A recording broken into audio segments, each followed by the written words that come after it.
Bienvenue à tous dans votre émission Maïcha sur Mayotte la première. Aujourd'hui, dans cette nouvelle émission, nous allons aborder le thème de la femme entre modernité et tradition. À Mayotte, la femme connaît justement une véritable émancipation au niveau social, économique, politique et culturel. La femme, elle a envie d'aller loin, elle a envie de faire des études, mais ça n'empêche pas qu'entre le djinn et le salouva, elles prennent quand même du temps pour apprendre la langue mahoraise aux enfants. D'où le thème d'aujourd'hui, quelle est la bonne place? Est-ce qu'il faut obligatoirement mettre une place, une femme dans une case, soit elle est moderne, soit elle est traditionnelle? Nous allons en parler avec nos invités, mais regardez d'abord et faites-vous plaisir avec ces images qui datent d'il y a très très longtemps et pourtant le sujet nous parle encore. Mayotte célébrait avec quelques semaines de décalage la journée de la femme. Sur cette île française des Comores à dominante musulmane, les femmes ne se cachent pas le visage avec un voile mais avec un masque de beauté pour se protéger du soleil, entre tradition et émancipation. Mère, sœur, épouse, naguère vigile, toujours vigilante. Leur couleur chatoie modestement au second plan d'une société mahoraise endormie par 130 ans de sécurité coloniale virile. À Mayotte, les femmes sont de tous les combats depuis toujours. Chatouilleuses ou guérisseuses, masseuses ou sages-femmes, elles ont veillé. Aujourd'hui, elles sont infirmières, institutrices, journalistes, ou bien chauffeurs de taxi, restauratrices, commerçantes ou chômeuses. À l'écoute de la réalité de l'île, elles y répondent en actrices autonomes du développement local. L'émancipation de la femme passe d'abord par l'autonomie. Et l'autonomie, ça veut dire que la femme doit avoir un travail, avoir un revenu et avoir une indépendance financière. On se met à la taille pour bien exciter le mari la nuit. À Mayotte, les femmes ont acquis les droits modernes que leurs sœurs d'Europe et d'Amérique avaient conquis. Mais les Bouénis de Bambo Ouest savent que c'est dans le secret de leur tradition qu'elles puisent leur force, leur identité, leur poids économique aussi. En multipliant les micro-entreprises, elles tissent aujourd'hui la trame du tissu économique de demain. Et avec nous sur ce plateau, nous sommes avec deux femmes talentueuses, deux femmes qui ont un parcours, mais comme ça, je suis vraiment contente en tout cas de vous avoir toutes les deux sur ce même plateau parce que c'est très rare, je ne sais même pas si on pourra avoir encore cette occasion de vous avoir toutes les deux, parce que toutes les deux, vous aurez pu faire l'émission pour l'année. Alors nous sommes avec vous, Laura Ahmed, docteur en droit. Bonjour Youmna. Bonjour, comment allez-vous? Très bien. Merci de nous avoir accordé ces quelques minutes sur Mayotte la première. Et nous sommes également avec vous, Mariam Rouavili, sociologue. Bonjour Youmna. Comment allez-vous aussi? Ça va très bien. Ça va? Oui. Dès que je vous ai parlé déjà du thème, vous avez pensé à quoi? La femme mahoraise entre modernité et tradition. Moi, c'était liberté. C'était la liberté? Liberté et reconnaissance. Vraiment parce que depuis que je crois me rappeler, que je comprends bien les mots, on nous parle de la femme traditionnelle qui doit aller vers la modernité parce qu'il y a l'accès au droit, il y a l'émancipation, que nos traditions, elles ont un poids sur nous. On n'a peut-être pas notre place, c'est nos parents qui vont décider, puis le mari, donc les enfants. Et personnellement, ce n'est pas ça pour tous les cas et on arrive bien à trouver notre place dans la modernité et la tradition. Justement, nous allons en parler, mais j'aimerais d'abord que vous vous présentiez toutes les deux. Je sais que ça peut être très long, votre présentation. Dieu merci, comme on dit, machallah, chez nous. Votre parcours pour les personnes qui nous regardent ce soir. Eh bien, j'ai été inscrite à l'école très jeune. J'ai fait toute ma scolarité jusqu'en 2004 à Mayotte. Et 2004, j'ai eu les ailes pour aller poursuivre mes études de droit en métropole à Toulouse. J'ai fait mes 3 années là-bas de licence. Je suis allée à Strasbourg pour faire mes années de master et finalement la thèse. Et justement, la thèse, ça tombe dans le sens de ce sujet. C'était vraiment, je me posais une question, pourquoi il y a une confrontation entre le droit local et le droit commun, donc tradition et modernité quelque part. Et je me posais beaucoup de questions, donc je suis allée fouiller dans l'histoire de notre droit, l'histoire du droit commun, tous ces noms qu'on entendait, ces philosophes de Portalis à Montesquieu, tous ces auteurs-là, pour comprendre finalement que le droit local s'articule bien avec le droit commun et peut-être que le droit commun peut compléter le droit local si tant est qu'on connaisse les deux droits. Et souvent, on a entendu ce discours, le droit local, adieu droit local, parce qu'on est dans la société française, il faut suivre le mouvement. Mayotte change, on veut des droits. Donc c'est le droit commun qui nous donne tous les droits aux femmes.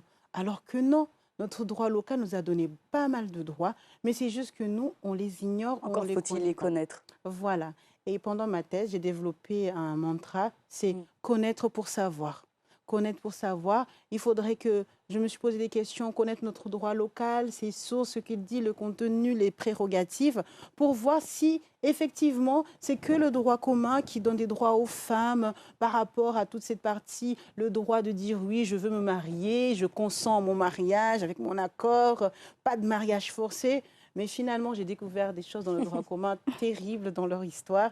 Et nous, c'est gentil des fois chez nous. Hein. Parce que si nous, chez nous, on a la polygamie, il y avait ces fameux mariages, ces fameuses familles officielles et officieuses. C'était le 19e siècle, c'est pas longtemps. Hein. En tant qu'historienne du droit, c'est pas longtemps. Nous, on dit, heureusement que mon mari il est polygame, je sais où il va. Là aussi, les femmes pêchent des fois.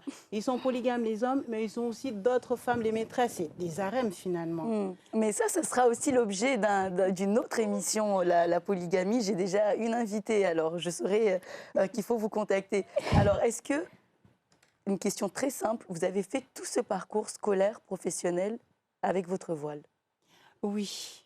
Depuis le début? J'ai profité d'avoir mon bac, d'aller en métropole pour descendre le voile.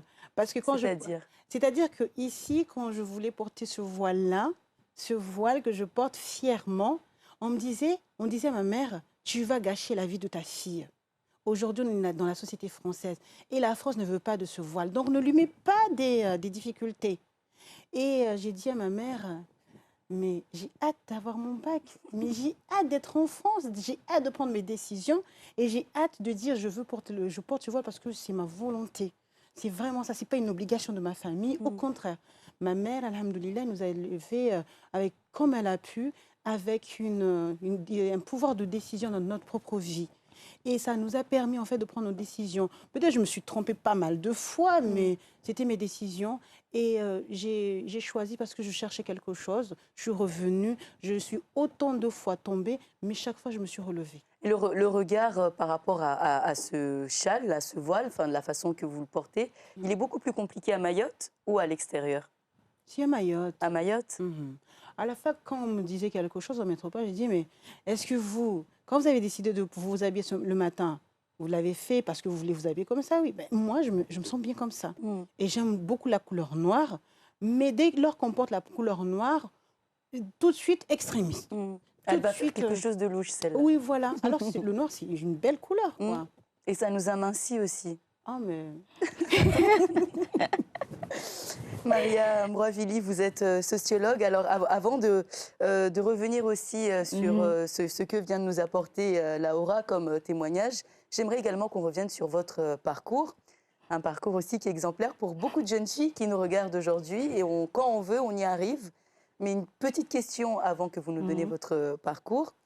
Est-ce que vous avez toujours été comme ça, physiquement, vos cheveux et tout le reste? Non, non, je n'ai pas été toujours comme ça. Je suis passée parce qu'elle appelle une sorte de changement. Et elle a envie de voir trouver sa liberté pour se retrouver dans sa peau avec son voile. Moi, j'ai fait l'inverse. Moi, j'avais plutôt hâte de pouvoir prendre ma liberté, mais pour l'enlever, le voile. Et donc, oui, là, c'était complètement le sens inverse. Donc là, on voit que l'on est sur un territoire où on a eu déjà le principe de l'éducation est le même. Donc, il faut respecter les codes de la religion et autres. Mais de notre côté, moi, le regard que j'avais, c'était je devais résister dans le voile. Et moi, j'ai fait plutôt l'inverse. Je devais m'assumer en l'enlevant. Voilà, donc vous parlez toutes les deux de mot liberté. Vous avez parlé toutes les deux de liberté. Vous m'avez parlé de liberté, vous aussi. Vous, c'était j'ai hâte pour pouvoir enfin faire ce que je veux. Ce que je veux, c'est mettre un voile. Et vous, c'était j'ai hâte enfin de faire ce que je veux, mais c'est de l'enlever le voile. Et pourtant, vous êtes d'accord tout en étant différentes. Oui, tout à fait. Et d'autant plus que c'est encore assez intéressant de voir qu'on est là toutes les deux. Avec une base qui était la même, au point de départ sur ce territoire. Et là, on revient avec le même niveau d'études et en ayant deux chemins complètement différents. dans le sens où les objectifs à atteindre, on les a pris différemment. Parce que du coup, moi, je lui enlève le voile. Mais vous êtes allée jusqu'au bout. Et je suis allée jusqu'au bout. Elle a gardé son voile. Elle est arrivée jusqu'au bout. Et nous sommes toutes les deux sur ce plateau. Et donc, tradition et modernité ne sont pas du tout contradictoires. Donc, mon parcours, donc moi, j'ai fait aussi, j'ai fait la madrasse. Donc, je faisais partie de ceux qu'il fallait mettre en avant pour reciter les belles récitations du Coran. Qui avait là cette voix qui endormait un petit peu les gens. Donc, il fallait petite berceuse. La petite berceuse, tout à fait. Donc, je suis partie de là. Donc, j'ai eu mon bac aussi en 2004-2005. Donc au lycée de Mamoudzou, parce que j'ai débuté à Sada, après j'ai terminé la classe de terminale au lycée de Mamoudzou. Moi, je suis partie en Normandie, où là où j'ai débuté mes études universitaires par un DUT carrière sociale pour devenir assistante sociale. Et après, là, je me suis réorientée beaucoup plus sur le volet sociologie et sciences de l'éducation. Je suis montée sur Paris, à Paris 10. J'étais à Paris Est, dans la vallée aussi, où j'ai validé aussi un autre master en parallèle là-bas. Et je suis allée à Reims, dans la Marne. Donc, c'est un train qu'on a fait, en quelque sorte. Donc, on n'était pas très loin entre Reims et Strasbourg. Donc, j'ai atterri à Reims, là où j'ai fait un autre master, plus le doctorat. Et donc, on aurait pu se croiser dans le Grand Est. Donc, c'est-à-dire que dans le jugement, encore une fois, de la société, parce que ce sont toujours les oncles et les tantes, il y a toujours une tante et un oncle dans la famille qui sait et qui va juger et qui va dire à ta mère que ça, c'est pas une bonne chose. C'est-à-dire que vous aviez justement ces personnes-là que, bon, elle est en train de suivre un chemin pas très normal parce qu'elle veut plus porter son châle ni son voile, etc. Et vous, c'était... vous l'avez dit que, voilà, c'était pas non plus une bonne idée de garder le voile... parce que, je ne sais pas, on a une mauvaise image de ce voile, ça ne vous a même pas empêché de faire le parcours que vous avez. Du coup, en fait, ce sont les autres qui nous mettent un petit peu en difficulté, c'est-à-dire qu'on est obligé forcément d'être dans une case. Soit on est super moderne, avec les cheveux lâchés, pas de voile, ou ouais, on est super moderne, traditionnel. Est-ce qu'on est obligé justement de faire ce choix-là, ou est-ce qu'on peut s'en sortir sans? Est-ce que vous aviez eu, vous, besoin de le prendre justement pour vous accomplir, pour accomplir ce que vous avez fait? Moi, personnellement, en fait, je suis entre les deux. J'avais besoin de retrouver ma propre identité, et tout en respectant mes valeurs de base. Et les deux, pour moi, devaient être simplement en complémentarité. Ce n'est pas l'un ou comme l'autre. Et il me manquait cela. Et c'est surtout...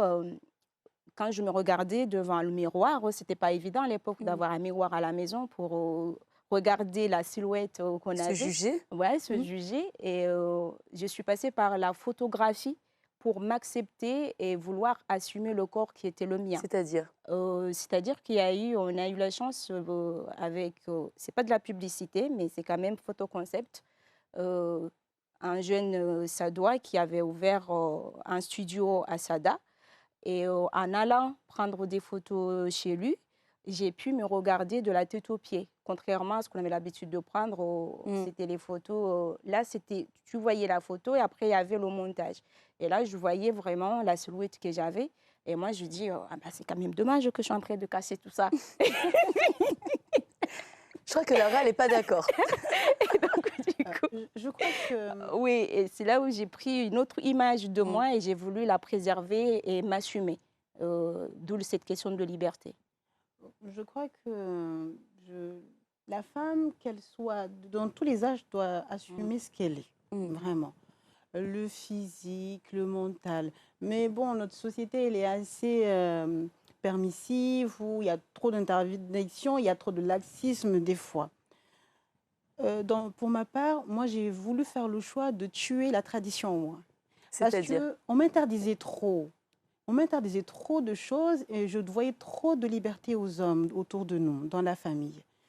Et quand je voyais des hommes qui allaient vivre dans un banga, et moi, j'habitais chez ma mère, quand je voulais sortir, moi, j'avais une chance, et mon père est super sympa.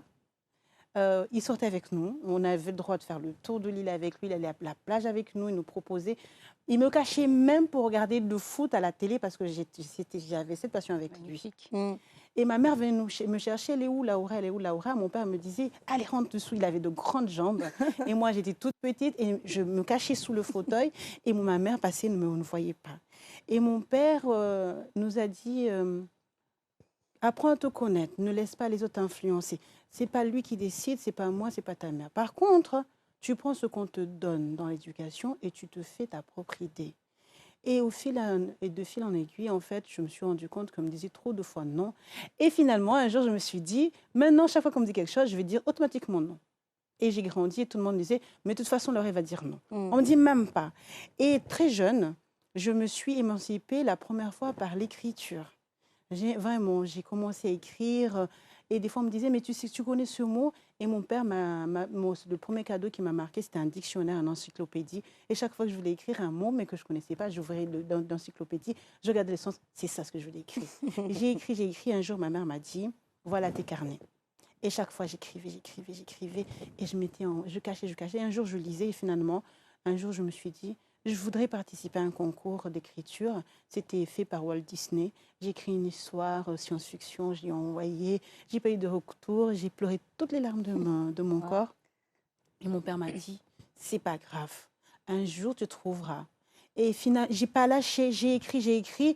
Et finalement, encore l'histoire de la fac, 2004, pour moi, libération, parce que j'ai pu publier. J'ai rencontré des éditeurs qui m'ont suivi et j'ai publié finalement. Je suis devenue écrivain parce que je voulais le faire. Et depuis que j'ai commencé à le faire en tant que petite fille, je ne l'ai pas lâché parce que pour moi, c'était ça. C'était écrire pour me libérer, passer mon bac pour me libérer, pour fuir cette société. Et finalement, à ma grande surprise, je me suis dit, mais non, tu te trompes. Il ne faut pas que tu tournes le dos à la tradition. C'est ça ce qui fait mon repère, c'est ça ce qui me donne des idées pour me construire moi-même. Et à mes 19 ans, je me rappelle la première décision que j'ai prise, c'est bon.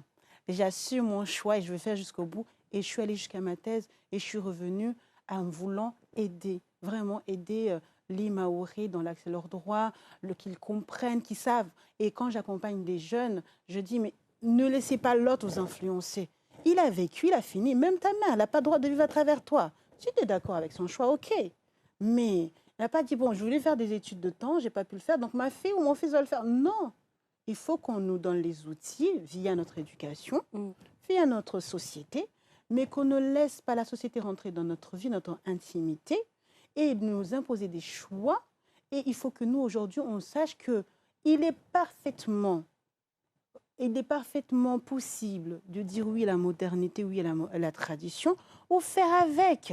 Mais c'est d'abord nous. La femme, elle a sa place dans ce cadre-là. Et il ne faut pas qu'on laisse des stéréotypes ou des gens qui viennent de l'extérieur, des gens de notre famille, choisir notre place.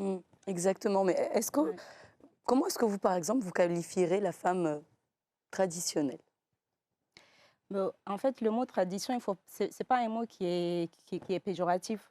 Il ne faut pas réduire la tradition à une image de quelqu'un qui est opprimé, quelqu'un qui n'a pas de droits. On vient de nous le démontrer que la tradition, en fait, c'est la base d'abord. Après, la modernité, comme on peut le voir, c'est une souche de ce qui existait déjà avant. Donc, mais on rajoute un petit complément pour faire en sorte que tu es obligé de passer par là pour ensuite vivre ce que tu peux appeler la modernité. On ne peut pas parler de la 5G si on n'a pas parlé de la 3G avant. Exactement. Et donc, on aura beau à dire qu'on a nos enfants digitales aujourd'hui, mais si on ne les a pas, eux, ils n'ont pas connu les cartes que nous avons vues à la cabine, dans les cabines téléphoniques. Et là, pour nous, la tradition est d'abord une richesse. Et celui ou celle qui n'a pas connu cette capacité-là, c'est une capacité parce qu'il a fallu faire face, il a fallu s'adapter, il a fallu se démontrer et s'exprimer. Et la volonté qui était la nôtre, à ce moment-là, on est de la même... on se retrouve sur la même trajectoire de vie, mais on a vu que ce qui était notre combat à ce moment-là, ce n'est pas forcément le même combat en termes d'identité pour les jeunes générations actuelles.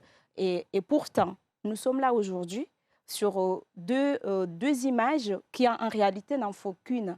Parce que d'un côté, à l'intérieur de Laura, je me retrouve en elle, elle se retrouve aussi à moi. Et si on regarde, si on prend juste le papier comme elle a l'habitude d'écrire, si on va décrire les indicateurs que nous définissons aujourd'hui, on va se retrouver. Il n'y aura pas donc tradition et modernité, c'est tout simplement une complémentarité. Et tu ne peux pas te considérer comme étant moderne sans avoir acquis d'abord la tradition. Alors, avant de commencer cette émission, moi, j'étais persuadée qu'il y avait une différence, qu'il y avait un fossé entre la modernité et la tradition.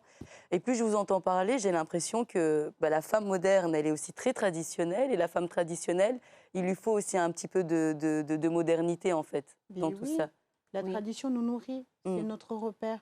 On peut toujours évoluer autant qu'on veut, mais il faut avoir une source. Mais est-ce que ça, on peut aussi l'apporter dans tous les aspects qui concernent la femme? Là, par exemple, on est revenu sur la partie études, choix, décision. Est-ce que c'est quelque chose qu'on peut aussi apporter au sein de son foyer, de son couple, qui prend quand même beaucoup de place dans la société mahoraise et je crois que vis-à-vis des préjugés, des jugements? Et est-ce qu'on peut apporter cette femme moderne et traditionnelle au sein du couple, ou est-ce qu'il faut qu'elle soit moderne, soit traditionnelle? il ne faut pas changer la place du débat. Le couple, c'est un dialogue. On peut s'entendre, on peut se disputer, mais c'est le dialogue qui doit être. Et il y a certains choix, où il y en a qui peuvent aimer une femme plus moderne, plus traditionnelle. On peut même faire des jeux de ces deux thématiques-là. De nos traditions, on nous a appris à devenir femmes. Nos parents nous ont appris à comment gouverner dans nos maisons. Je bien dis gouverner, c'est le mot gouverner. Hein. On nous a appris à savoir nettoyer une maison, laver, cuisiner. Allez savoir combien d'hommes savent tous ce que non, il n'y en a pas beaucoup. Nous sommes des super femmes. Hein. Nous sommes super femmes parce qu'on arrive en même temps à aller au travail, à aller au champ, à aller amener les enfants dans les activités extrascolaires et à nous occuper d'une maison. Il ne faut pas voir une péjoration là-dedans. On peut faire des tâches ménagères en étant rétro, en mettant un pantalon pas de def, je fais mon ménage en collant, tout ça, ou je fais mon ménage en même temps que je fais du sport. Nos personnes âgées, par exemple, nos aînés, c'était des femmes qui savaient tout faire. Elles devaient se poser des questions. Nourrir ma famille, comment je vais le faire? Je comptais sur l'autre, je comptais sur un tel. Non, c'est d'abord moi, ma force. Et c'était des femmes 100% traditionnelles, mais qui pensaient déjà à demain. Elles nous ont donné des outils. Et ces outils, si nous, on arrive à bien nous en servir dans nos couples, on s'en sort très bien, on arrive à les marier. Mais si on met le débat de tradition et de modernité dans notre couple, on va se casser la gueule. D'accord. Juste pour rebondir par rapport C'était très clair. Ouais, on ne va plus le remettre. Ouais. Non, je vais quand même compléter par rapport à ça parce que du coup, ce qu'elle vient de soulever, c'est cette capacité que nous, on appelle la conciliation entre vie familiale et vie professionnelle. Et là, elle vient de nous démontrer que, encore une fois, celle qui va pouvoir concilier sa vie professionnelle et sa vie professionnelle, c'est celle qui va pouvoir faire vivre aussi le côté traditionnel au sein de sa famille. Et une femme moderne ne peut pas se résumer à des codes vestimentaires. Et une femme traditionnelle ne peut pas se résumer aussi à des codes vestimentaires. C'est une mode de pensée, c'est une façon de vivre qui va faire de toi une femme qui véhicule plutôt des valeurs traditionnelles supérieures à des valeurs modernes. Donc, tu vas plus les mettre en avant dans ta façon de faire, dans tes façons d'agir. Donc, si dans ton quotidien, pour toi, la priorité, c'est d'abord de te voir, toi, en tant que femme, avec tout ce qui est clignotant, j'ai envie de dire, ça clignote de la tête aux pieds, ou c'est plutôt l'autre derrière, l'autre face qu'on va dire, une belle femme, c'est celle, quand tu rentres chez elle, tu vas trouver que tout est rangé, tout est posé, il y a de l'ordre au sein de sa famille. Donc, si cette femme qu'on va voir, qu'on va qualifier de moderne parce qu'elle est capable de couper ses cheveux, quelque chose que je l'ai fait d'ailleurs quand j'étais en première, et je me suis pointée du doigt. Ce n'était pas un signe de modernité, c'était un signe de marquage d'identité. De dire que ma liberté, mon choix, c'est de m'épanouir dans la nouvelle coupe de cheveux que j'ai voulu avoir à ce moment-là. Mais ça ne rentrait pas dans les codes parce qu'on va dire qu'une jeune femme ne se coupe pas les cheveux. Oui. Donc, ça va à l'encontre des normes sur lesquelles nous nous a équipés tout simplement. Et là, je veux dire, puisque je sors de là, je ne suis plus traditionnelle. Mais ça ne veut pas dire ça parce que quand je suis à la maison, je fais ma prière. Quand je suis à la maison, je respecte mon rôle en tant que femme, en tant que jeune femme.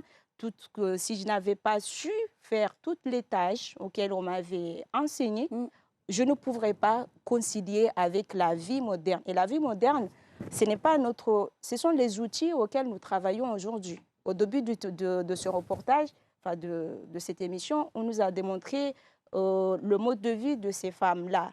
Il y a longtemps. Aujourd'hui, effectivement, nous sommes en train de les vivre. Quand on prend sur un champ délimité, qu'est-ce qu'on aperçoit? On a une jeune fille avec un piercing, pas nos petits chipini, hein, mais un vrai piercing. On a une jeune femme qui montre déjà son nombril. Nous avons une jeune femme aussi qui porte son voile et nous avons un autre jeune qui porte son jean déchiré. Mais il faut pas se limiter à ça. Il faut regarder qui est en réalité cette jeune femme. Est-ce qu'il y a quelqu'un qui s'assume ou pas? C'est le dernier mot. Une femme doit s'assumer et j'espère qu'on a ouvert le débat à la maison. Moi, je ne pense que je n'ai plus d'étiquette entre la modernité et la tradition. Il faut des deux. Une femme moderne, elle est moderne. Une femme moderne, elle est traditionnelle. Et pour être traditionnelle, il faut aussi avoir une petite touche de modernité. Est-ce que vous me croyez si je vous dis que c'est déjà fini? Ça passe très vite. 30 minutes, pourtant, j'aurais pu rester encore longtemps, des heures et des heures avec vous, mais voilà, c'est déjà fini. Et je vous avais demandé de venir avec un objet qui vous tient à cœur. Maria? Alors, j'essaie de jouer le jeu. L'objet, je l'ai amené, mais je veux plutôt l'expliciter. D'accord. Je vous ai parlé du test de grossesse que j'ai effectué parce que j'ai un enfant. Et donc, pourquoi jusqu'à aujourd'hui, je me balade toujours avec. C'est comme je me balade, c'est comme ma trousse de maquillage, en quelque sorte. Parce que ce test de grossesse, c'est un marquage pour moi. Parce que j'ai pris la décision d'être mère. Et encore cette notion de liberté et de pouvoir s'assumer. Et malgré ces valeurs traditionnelles de dire il faut rentrer dans le mariage avant d'avoir son premier enfant. Et moi, j'ai fait l'inverse en disant, j'écoute d'abord mon sentiment personnel. J'ai fait le choix, donc, ce test de grossesse, il est avec moi, c'est mon bébé à moi qui me suit. Et ça ne m'a pas empêché, je tiens à le préciser, je me balade avec parce que j'ai mon enfant en 2011. Là, j'étais déjà en M2 et ça ne m'a pas empêché de poursuivre mes études et terminer avec mon doctorat. Donc, il est mon deuxième diplôme. Et vous en parlez avec beaucoup d'émotion. Merci en tout cas de nous avoir partagé cette petite histoire et cette petite intimité qui fait partie de votre vie. Vous l'avez partagée avec nous aujourd'hui. J'espère sincèrement que j'aurai l'occasion de vous retrouver toutes les deux ensemble ou séparées, mais il faut absolument que vous reveniez dans une autre émission avec un autre thème. Avec plaisir. Merci beaucoup infiniment les filles. J'espère qu'on a réussi à changer quelque chose dans l'idée, dans la façon de voir de certaines personnes, pas que les hommes, parce qu'on pense que ce sont les hommes qui nous jugent, mais il y a beaucoup de femmes aussi qui accompagnent tout ça, les préjugés, discrimination qui nous bloquent, etc. Donc, faites-vous confiance, aidez-vous, accompagnez-vous. Et puis, la femme, elle est capable de tout faire, normalement. Bien sûr. Voilà, c'est le dernier mot. Merci beaucoup. Je vous en prie. Et vous, à très vite sur Mayotte la Première. N'hésitez surtout pas à proposer nous également vos thèmes sur notre page Facebook ou encore les invités. Nous ferons un plaisir de venir vous rencontrer et de vous inviter ici également. Très belle soirée à vous sur Mayotte la Première et à très vite dans Maïcha.